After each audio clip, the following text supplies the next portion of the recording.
मार्च खत्म होते होते मौसम की गर्मी बढ़ रही है, लेकिन उससे ज्यादा बढ़ रही है चुनाव की गर्मी।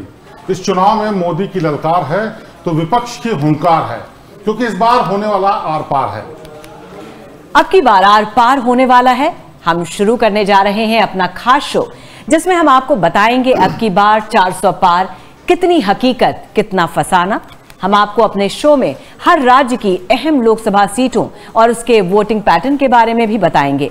जितनी भी लहरें चली और चल रही हैं उन सभी के बारे में बताएंगे। अपने इस खास शो में हम आपको बताएंगे अब की बार 400 पार का नारा कैसे डिकोड हो रहा है। पिछले चुनावों में कई लहरें चली, चाहे वो इमरजेंसी के खिलाफ वाली लहर हो, 90 के दशक वाली मंडल कमंडल लहर, या फिर मौजूदा राम लहर और मोदी लहर। क्या अब की बार होगा आर पार? क्या अब की बार एनडीए होगा 400 पार?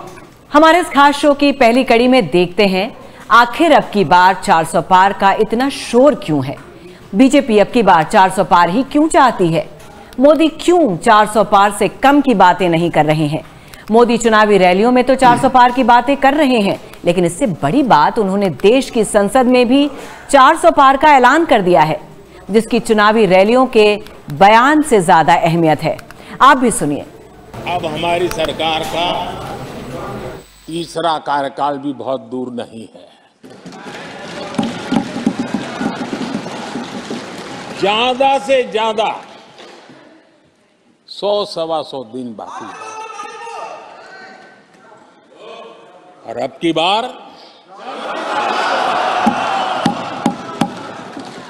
पूरा देश कह रहा है, अब की बार खड़गे जी भी कह रहे हैं। लेकिन अध्यक्ष जी, मैं आमतौर पर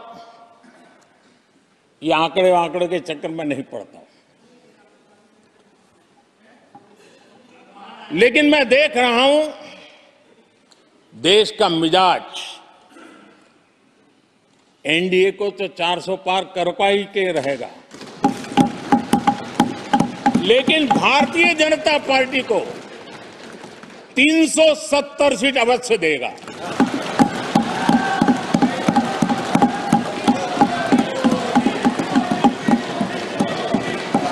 बीजेपी को 370 सीट और एनडीए को 400 पार। तो जैसे कि अभी आपने शिवेंद्र मोदी जी को सुना, 2 बार के प्रधानमंत्री को तीसरी बार इलेक्शन में जाने के पहले ये 400 पार का नारा लगाने की क्या जरूरत पड़ी? आपके हिसाब से इसका क्या सिग्निफिकेंस है? देखिए, एक तो पहली बात यह है कि पार्टी में मोदी जब भी कोई बात कहते हैं तो उसका बड़ा रोल होता है, बड़ा प्रोस्पेक्टिव होता है, और उसी के चलते मोदी ने शायद एक तरीके से सिर्फ टारगेट नहीं दिया है बल्कि मोटिवेट करने का भी काम किया है। केवल संसद में ही नहीं, बाहर भी जब भी रैलियों में या और तमाम सभाओं में गए, उनमें भी 400 पार का जो नारा दिया है, इसका मतलब एक टारगेट दे दिया। और अगर आप देखेंगे हाल फिलहाल के कुछ महीनों में, तो मोदी की इस बात के बाद पार्टी के तमाम कार्यकर्ता, नेता, हर कोई इसी में जुड़ गया है, और तमाम रणनीति के मुताबिक ही इसमें चीज़ें जोड़ी गई, चाहे वो ओबीसी को लुभाने की बात हो, चाहे जयंत चौधरी को साथ लाने की बात हो किसानों के लिए, चाहे और तमाम और जो धड़े हैं जो इन्फ्लुएंस कर सकते हैं, चाहे वो छोटी पार्टी हो जिसमें 2-4 सांसद ही हों, उन सबको लाने की कोशिश इसी कवायद के चलते हो रही है कि 400 पार तो इस बार लाना ही है। और ये एक संदेश मोदी ने देकर साफ कर दिया कि अगर मोदी ने कहा है तो उसको फॉलो करना है। नहीं, लेकिन शिवेंद्र, ये 400 पार की बात आई कहां से? अभी आप जैसा आप बोल रहे हैं मोदी जी नहीं है, अब हर कार्यकर्ता अब की बार 400 पार की बात ही कर रहा है। कोई नहीं है टक्कर में, क्यों पड़े हो चक्कर में, अब यही चल रहा है सिर्फ। तो इसकी शुरुआत कहां से हुई? देखिए, सबसे पहले तो इस बारे में मोदी ने कहा। देखिए, शुरुआत में माना जा रहा था कि शायद मोदी का आखिरी चुनाव होगा और एक तरीके से इनको रिकॉर्ड बनाना है। इससे पहले बीजेपी के पास वो रिकॉर्ड नहीं है कि संसद में सबसे ज़्यादा सीटें आई हों, और मोदी शायद चाहते हैं, बीजेपी चाहती है, पूरा संगठन चाहता है कि कोई एक ऐसा रिकॉर्ड मोदी बना के जाए जो हमेशा याद किया जाए सियासत के इतिहास में। और इसमें 400 का ये आंकड़ा नारों के हिसाब से फिट बैठता है। इस बार 400 पार, अब की बार 400 पार। और दूसरी बात यह है, नंबर इतना बड़ा है कि वो अपने आप में साबित कर देगा कि बीजेपी से अच्छी कोई पार्टी नहीं। लेकिन तो, आप क्योंकि राजनीति इतने दिनों से आप देखते आ रहे हैं, तो आप इसको कैसे देख रहे हैं? इसको बीजेपी का ओवर कॉन्फिडेंस कहेंगे या इलेक्शन नैरेटिव है ये? देखिए, इलेक्शन नैरेटिव तो बनाने का काम बीजेपी जितना अच्छे से जानती है उतना कोई और पार्टी जानती नहीं है, लेकिन ये एक तरीके से ये एजेंडा भी है उनका। क्योंकि टारगेट बड़ा होगा तभी उसको फॉलो करने के लिए पुश कर पाएंगे। और लोग जानते हैं बीजेपी में, कम से कम बल्कि सियासत में लोग जानते हैं कि बीजेपी में आज की तारीख में मोदी माइनस कुछ नहीं, और उसी का मतलब ये है कि जो कुछ भी वहां से कहा जाएगा वो पत्थर की लकीर होगी, भले ही वो अचीव होगा नहीं होगा ये तो वक्त के गर्त में है, लेकिन अभी जो कह दिया उसको फॉलो करने के लिए नीचे से लेकर ऊपर तक नेता कार्यकर्ता सब जुटा रहेगा।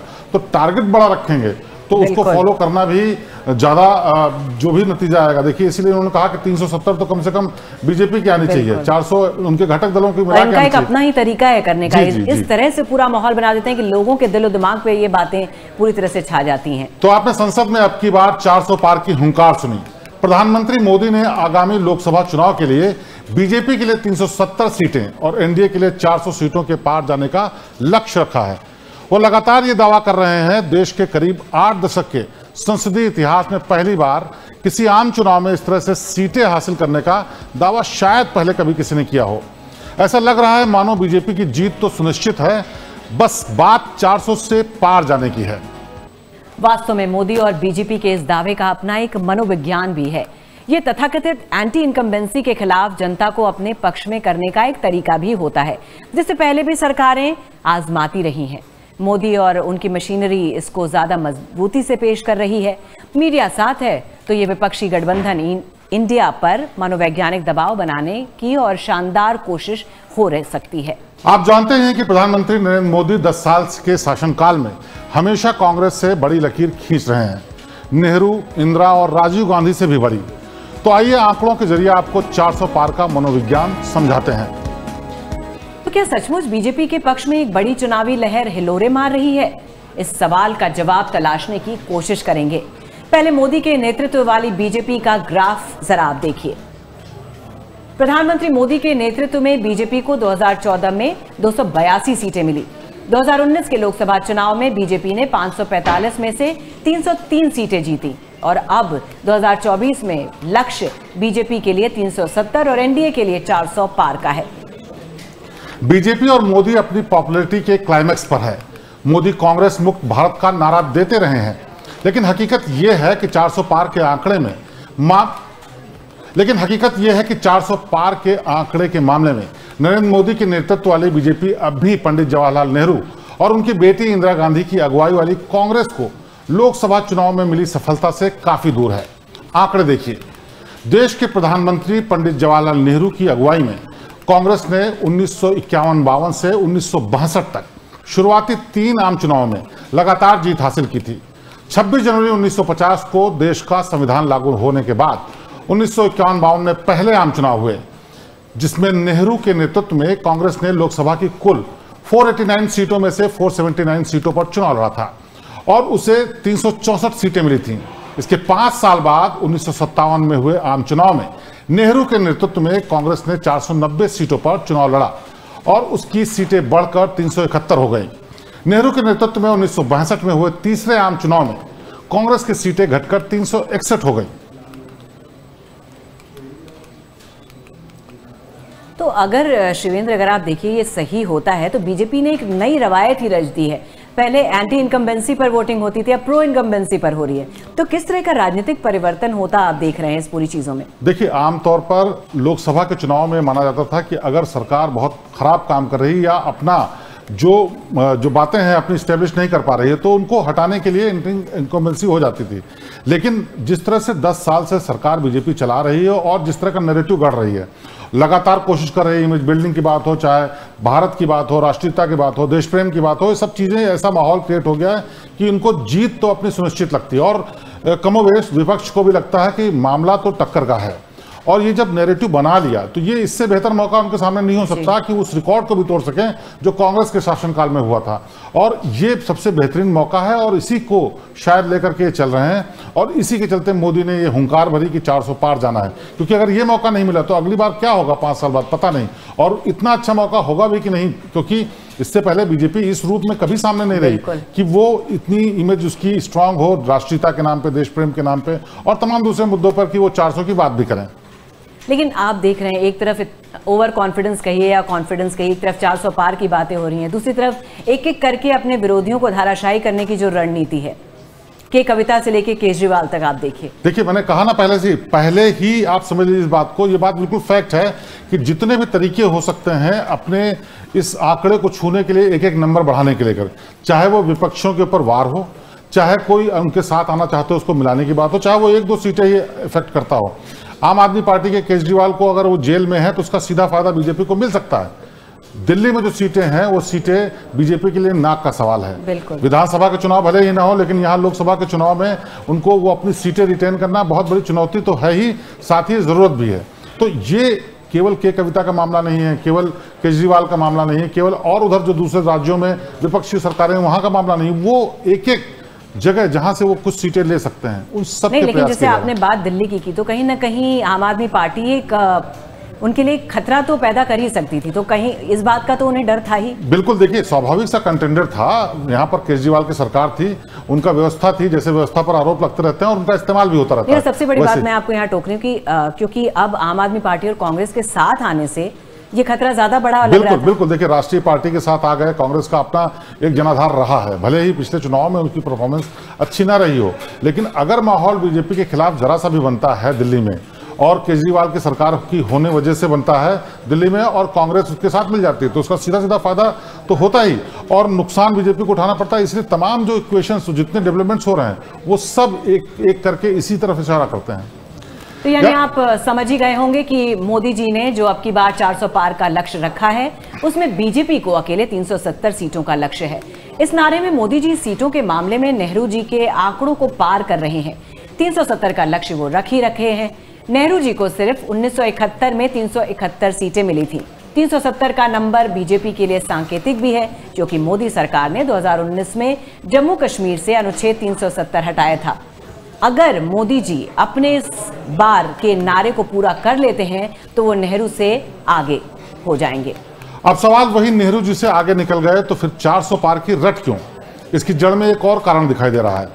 आंकड़े देखिए, इसके लिए आपको नेहरू जी की बेटी इंदिरा गांधी वाली कांग्रेस के आंकड़े देखने पड़ेंगे। 1966 में प्रधानमंत्री बनने के बाद इंदिरा गांधी को 1967 में आम चुनाव का सामना करना पड़ा था। कांग्रेस ने 516 सीटों पर चुनाव लड़ा था, लेकिन पहली बार उसका आंकड़ा 300 से नीचे चला गया और वह 283 सीटें ही जीत सकी। उसके वोट शेयर में भी गिरावट आई। लेकिन 1971 में समय से पहले कराए गए चुनाव में इंदिरा गांधी के नेतृत्व में कांग्रेस ने 352 सीटें जीती। कांग्रेस ने बंटवारे के बाद जिन परिस्थितियों में 1971 के चुनाव हुए थे और उसमें इंदिरा गांधी को जिस तरह की सफलता मिली, दरअसल इसे देश में संसदीय इतिहास में पहली बार इंदिरा लहर कहा जाता है। एक तरफ 400 पार की बात हो रही है, बड़ी बड़ी बातें हो रही हैं, इतना कॉन्फिडेंस दिख रहा है, दूसरी तरफ नेवर सीन बिफोर जोड़ तोड़ आप देख रहे हैं या माइक्रो मैनेजमेंट देख रहे हैं। किस तरह से आप इस पूरी चीज को देखते हैं? देखिए, सबसे पहली बात तो ये, जब इससे पहले जब बड़ा आंकड़ा बनाया था तो जिसकी बात अभी मैं कर रहा था कि इंदिरा लहर कहा गया, इस बार चुनाव आयोग में साफ कर दिया गया कि किसी भी तरीके का ऐसा नारा नहीं दिया जाना है जिसमें कि मोदी की लहर या किसी की लहर है, यानी उसको वो ठीक नहीं मानते हैं। तो ये सब बातें तो कहनी नहीं है। लेकिन 400 पार का जो आंकड़ा पार करने की बात कही है, उसके लिए मोटिवेट करने के लिए बहुत सारे और फैक्टर्स हैं और स्ट्रेटजी के तहत पे भी बहुत सारी चीज़ें हैं जिनको फॉलो किया जाता है। मोटिवेट करने के लिए मोदी लगातार संसद से लेकर के सड़क तक तमाम जगह कहते रहे कि 400 के पार जाना है, और जो स्ट्रेटजी का पार्ट है उसमें अलग अलग घटक दल, चाहे एनडीए के रहे हों और चाहे यूपीए के दौरान रहे हों, उन सबको भी अपने पास लाने की कोशिश। जो जयंत चौधरी को समाजवादी पार्टी से हटा करके, अखिलेश यादव से हटा करके बीजेपी अपने साथ लाई, उसके पीछे बड़ी रणनीति है। किसान नाराज थे, किसान बाद में प्रदर्शन कर रहे थे, और उसके बाद जयंत चौधरी को ला करके एक तरफ मैसेज देने की कोशिश की उन्होंने कि किसी न किसी रूप में हम साथ में हैं और साथ आएंगे, सीटें जीतेंगे तो आगे किसानों को फायदा होगा। जयंत चौधरी को भी झोली भर के खूब दे दिया। ओबीसी के सम्मेलन पिछले 1 साल से बीजेपी हर राज्य में जहां जहां सरकार है और जहां जहां संगठन है उनका, वहां लगातार कर रही है ताकि बता सके ओबीसी को कि बीजेपी उनके साथ है। इसी तरीके से महिलाओं की सुरक्षा को लेकर के, चाहे मध्य प्रदेश में हो, चाहे वो गुजरात में हो, चाहे दूसरे और राज्यों में हो, वो सब चीज़ें जो कर रही है उसके पीछे सीधे मकसद ये है कि जो छोटे छोटे पॉकेट्स हैं जिनमें कोई भी चीज़ इन्फ्लुएंस कर सकती हो, वो लेकर के आती है। तो ये जो खेल है, सारा जो रणनीति है, वो इसीलिए है कि इस आंकड़े को पूरा करने के लिए कुछ भी किया जाए। और इस आंकड़े को पूरा करने से ज़्यादा जरूरी जो पीछे की बात है वो ये कि कांग्रेस का जो अब तक का रिकॉर्ड है वो तोड़ दिया जाए। तो 1971 में इंदिरा गांधी ने पाकिस्तान से युद्ध जीता, बांग्लादेश बनवा दिया, वो दुर्गा कहलाईं। उनकी लोकप्रियता चरम पर थी, लेकिन 1975 तक आते आते जब उनके चुनाव को इलाहाबाद हाईकोर्ट ने अवैध घोषित कर दिया, तब वो बौखला गईं और देश में इमरजेंसी लगा दी। इमरजेंसी और जबरन नसबंदी के खिलाफ देश में इंदिरा गांधी के खिलाफ ही लहर खड़ी हो गई। इसे जनता लहर कहा जाता है। 1977 में इंदिरा गांधी सत्ता से बेदखल हो गई। इसके महज 2.5 साल बाद ही देश में फिर लोकसभा चुनाव हुए 1980 में। 1980 में हुए लोकसभा चुनाव में इंदिरा गांधी के नेतृत्व में कांग्रेस ने 353 सीटें जीतकर वापसी की थी। कांग्रेस को 42.69% वोट मिले थे। आपने नेहरू और इंदिरा गांधी वाली कांग्रेस को मिली सीटें देख ली, वोट शेयर भी देख लिया। बीजेपी अकेले दम पर अभी तक 350 पार नहीं कर सकी है।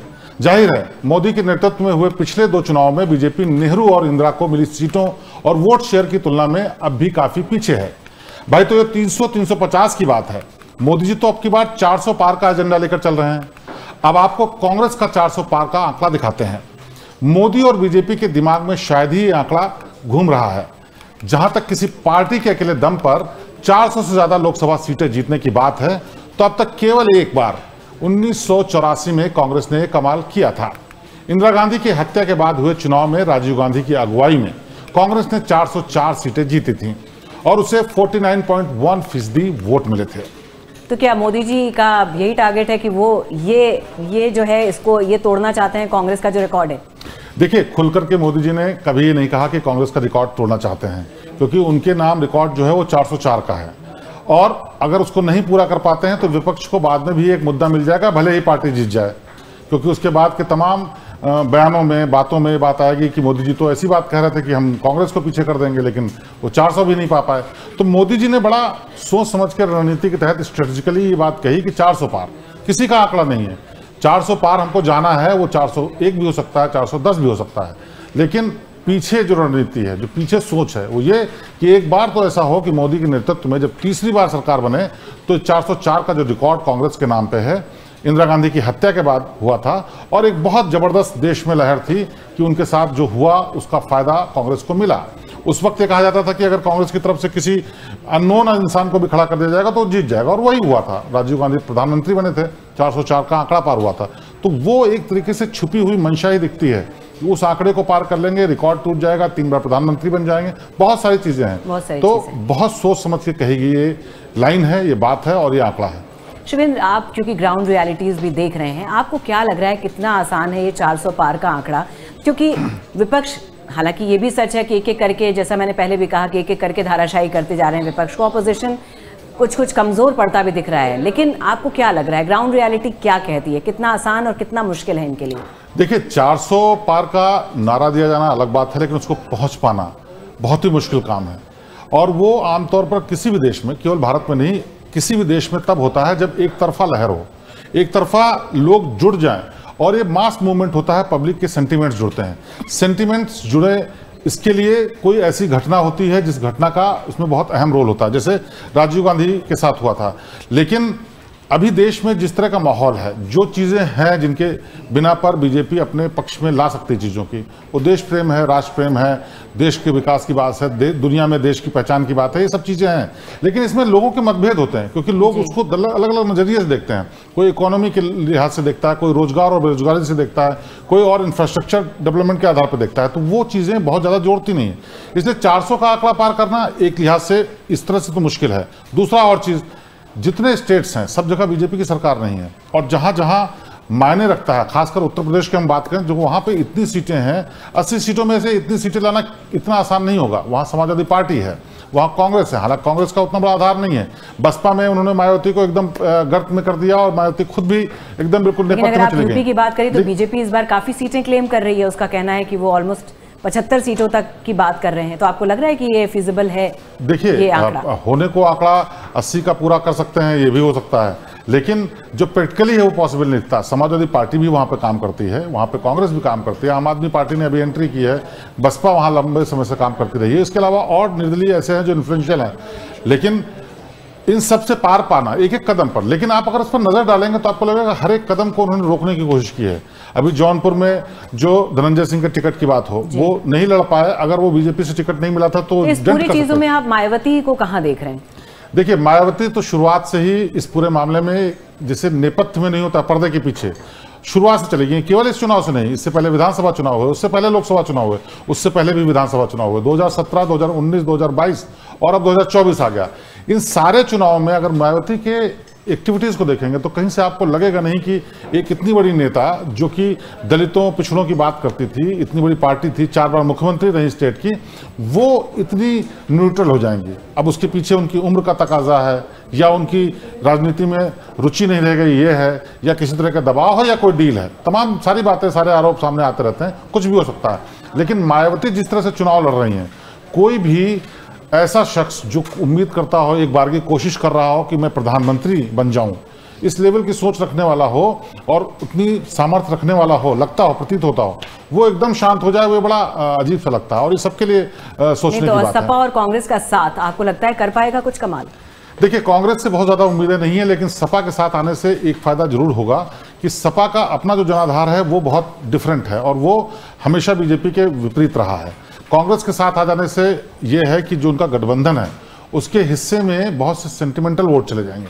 यानी कि अगर कहीं पे कांग्रेस का कैंडिडेट है और वहां पे बीजेपी का भी है और सपा से समर्थित है, तो सपा को वोट न देने का दुविधा उसके सामने नहीं होगी, तो कांग्रेस की झोली में जा सकता है। लेकिन कितनी जगहों पे फर्क डालेगा, फायदा होगा, ये अभी कहना मुश्किल है। चलिए, तो हालांकि अपवाद ही है, क्योंकि 1984 का चुनाव इंदिरा गांधी की हत्या के बाद हुआ था। कांग्रेस के पक्ष में सहानुभूति की लहर थी और राजीव गांधी की अगुवाई वाली कांग्रेस को सहानुभूति का लाभ मिला था। मोदी ने प्रधानमंत्री बनने के बाद से पिछले 1 दशक में बीजेपी ने खुद को 24 घंटे काम करने वाली चुनावी मशीनरी में बदल दिया है। मोदी हर पुरानी लकीर से बड़ी लकीर खींचना चाहते हैं। तो मुक्ता जी, ये हो सकता है अब की बार 400 पार का नारा गढ़ने की वजह, लेकिन ये सीटें मिलेंगी कहां से? क्या बीजेपी के लिए 370 और एनडीए के लिए 400 सीटों का लक्ष्य बेहद आसान है, या इसकी राह में कुछ रोड़े आ रहे हैं? इन चुनौतियों की चर्चा करेंगे अब की बार आर पार के अगले एपिसोड में। तब तक के लिए आज के शो में बस इतना ही।